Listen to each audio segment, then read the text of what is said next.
Hello students, সামনে তোমাদের মেধা সমাধান পরীক্ষা। তাই ক্লাস 8-এর মেধা সমাধান বইটি থেকে তোমাদের অষ্টম শ্রেণীর বেশ কিছু সায়েন্সের ইম্পর্টেন্ট কোশ্চেন সেট 1 ভিডিও হিসেবে আলোচনা করছি। এই ভিডিওটা প্রথম থেকে শেষ অবধি দেখো, তাহলেই তোমরা কোশ্চেন প্যাটার্ন সম্পর্কে ওয়াকিবহাল হবে।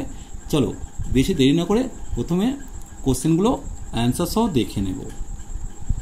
দেখো সায়েন্স, এখানে একের কোশ্চেন যেটা দিয়েছে, বল এফ, বলটা হচ্ছে এফ, বস্তুর ভর হচ্ছে এম, বলের প্রভাবে বস্তুতে উৎপন্ন ত্বরণ এর মধ্যে সম্পর্ক কি? আমরা জানি এফ সমান এম এ।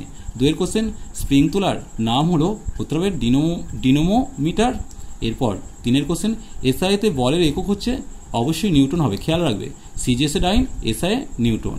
এরপর দেখো এসআইতে অভিকর্ষ ত্বরণের মান, এটা তোমাদের সকলেরই জানা, 9.8 মিটার পার সেকেন্ড স্কোয়ার। এরপর দেখো পাঁচের কোশ্চেন, কোনো জায়গায় 6 কেজি ভর বস্তুর ভার 58.68 নিউটন, ওই স্থানের অভিকর্ষ ত্বরণের মান কত? প্রথমে তো দেখো এটাকে 6কে তুমি এটাতে ভাগ করে দাও, তাহলে কত আসছে? 9.78 মিটার পার সেকেন্ড স্কোয়ার। তাহলে অভিকর্ষ ত্বরণের মান আসছে বিয়ের উত্তরটা। এরপর দেখো 6এর কোশ্চেন, ঘর্ষণ বল কোন বিষয়ের উপর নির্ভর করে না? উত্তর হবে স্পর্শতলের ক্ষেত্রফল অর্থাৎ সিয়েরটার উপর। একটি বস্তুকে মেঝেতে রেখে টানলে টানের বিপরীত দিকে প্রতিক্রিয়া বল, যে প্রতিক্রিয়া বল ক্রিয়া করে সেটা হলো ঘর্ষণ বল। এরপর সেকেন্ড পেজটা দেখে নেব। দেখো স্পর্শতলের অমসৃণ হলে ঘর্ষণ বল কি করবে? বাড়বে। এরপর 9এর কোশ্চেন, ঘর্ষণ বল উদ্ভবের জন্য কমপক্ষে কটি তল থাকা আবশ্যক? অবশ্যই উত্তর হবে 2টি। ঘর্ষণ বল এক প্রকার কি হবে? অপচয়ী, কারণ এটা নষ্ট হয় শক্তি। এরপর 11 কোশ্চেন, নির্দিষ্ট গভীরতায় তরলের চাপ নির্ভর করে কোনটা হবে? তরলটির ঘনত্বের ওপর। এরপর দেখো গভীরতা বাড়লে তরলের চাপ কি হবে? বাড়বে, অর্থাৎ এর উত্তরটা সঠিক। বস্তুর আয়তন গণিত বস্তুর ঘনত্ব, সেক্ষেত্রে D=m/v বলি, তাহলে m মানে বস্তুর ভর, অর্থাৎ বিয়ের উত্তরটা সঠিক। বায়ুর চাপ যে যন্ত্রের সাহায্যে মাপা হয় তার নাম হচ্ছে, উত্তর হবে কোনটা? ব্যারোমিটার, অর্থাৎ ফর্টিনের ব্যারোমিটার আমরা যেটা বলি, তাহলে বিয়ের উত্তরটা সঠিক। সমুদ্রপৃষ্ঠ থেকে ওপরে উঠলে বায়ুর চাপ হ্রাস পায়, অর্থাৎ বিয়ের উত্তরটা সঠিক। এরপর দেখো প্লবতা সবসময় ঊর্ধ্বমুখী ক্রিয়াশীল, অর্থাৎ এর উত্তরটা সঠিক। আমি তোমাদের আগে বলছি নন স্টপ কোশ্চেন আলোচনা করে দেবো, তোমরা শুধু ভিডিওটা প্রথম থেকে কেয়ারফুলি শেষ পর্যন্ত দেখো। 17 কোশ্চেন, তরলের ঘনত্ব যত বেশি হবে প্লবতা তত বাড়বে, অর্থাৎ এর উত্তরটা সঠিক। এরপর দেখো 18টা, বস্তুর তরলে স্থির হয়ে ভেসে থাকবে যখন বস্তুর ওজন আর প্লবতার সমান হয়, অর্থাৎ কোনটা হবে? এর উত্তরটা সঠিক। এরপর দেখো একটি বস্তুর বায়ুতে ওজন 50 গ্রাম, জলের মধ্যে নিমজ্জিত অবস্থায় বস্তুটির ওজন হচ্ছে 40 গ্রাম। বস্তুর আয়তন 50 থেকে 40 বাদ দাও, তাহলে কত আসছে? 10 আসছে। তাহলে 10কে জলের আয়তন দিয়ে, জলের আয়তন হিসেবে ঘনত্ব কত? 1 হয়, তাহলে 10 গুণিত 1 মানে কত আসবে? 40 উত্তর আসবে, অর্থাৎ 40 সেমি কিউব হবে।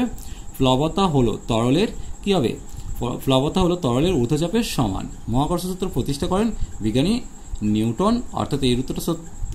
গাছ থেকে ফল পড়ে কিসের জন্য? অভিকর্ষের জন্য, অর্থাৎ এর উত্তরটা সঠিক। এবার স্প্রিং তোলা যন্ত্র দিয়ে বস্তুর ভার মাপা হয়, অর্থাৎ এর ভার বা ওজন মাপা হয়। দুটি বস্তুকণার মধ্যে পারস্পরিক আকর্ষণ বল বস্তুকণা দুটির ভরের গুণফলের কি হবে? সমানুপাতিক হবে, অর্থাৎ এর উত্তরটা সঠিক। দুটো বস্তুর ভর ও তাদের মধ্যবর্তী দূরত্ব পূর্বের তুলনায় অর্ধেক করা হলে আকর্ষণ বল পূর্বের মানের সমান হবে, অর্থাৎ এর উত্তরটা সঠিক। কোনো বস্তুর ভর পৃথিবীপৃষ্ঠে 6 কেজি, চন্দ্রপৃষ্ঠে ওই বস্তুর ওজন কত হবে? না, সেক্ষেত্রে 1/6 গণিত অভিকর্ষ ত্বরণ, অর্থাৎ 9.8 গুণ হবে, তাহলে কত হবে? 1/6 গণিত 9.8 নিউটন হবে। এরপর দেখো নিচে কোনটি স্পর্শ ছাড়া ক্রিয়াশীল বল নয়? দেখো ঘর্ষণ বলটা হচ্ছে স্পর্শ ছাড়া ক্রিয়াশীল বল নয়, অর্থাৎ এর উত্তরটা সঠিক হবে। এরপর দেখো সময় বৃদ্ধির সঙ্গে সঙ্গে অবাধে পতনশীল বস্তুর বেগ বাড়বে, অর্থাৎ ডি এর উত্তরটা সঠিক হবে। তড়িতের পরিবাহী হলো কোনটা হবে? তামা হবে। দুটি প্রোটন পরস্পরকে বিকর্ষণ করবে, কারণ সমজাতীয় তড়িৎ পরস্পরকে বিকর্ষণ করে, যেহেতু দুটোই প্লাস তাই বিকর্ষণ হবে, অর্থাৎ বিয়ের উত্তরটা সঠিক। ধাতব পদার্থ তড়িতের কি হবে? সুপরিবাহী, অর্থাৎ বিয়ের উত্তরটা সঠিক। নিচের কোন পদার্থটি তড়িতের সুপরিবাহী নয়? উত্তর হবে কাঠ। এবার দেখো পরমাণু কেন্দ্রকে চারপাশে ঘোরে ইলেকট্রন, বিয়ের উত্তরটা সঠিক। পরমাণুর মধ্যে অবস্থিত ধনাত্মক কণাটি হলো প্রোটন।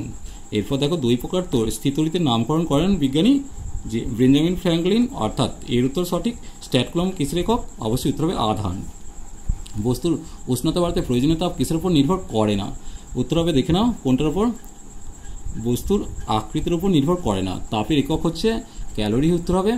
আর আপেক্ষিক তাপকে সাধারণত কোন ইংরেজি অক্ষর প্রকাশ করে? অবশ্যই উত্তর হবে আপেক্ষিক তাপকে আমরা ইংরেজি অক্ষর এস দিয়ে ডিনোট করি, অর্থাৎ এর উত্তরটা সঠিক হবে।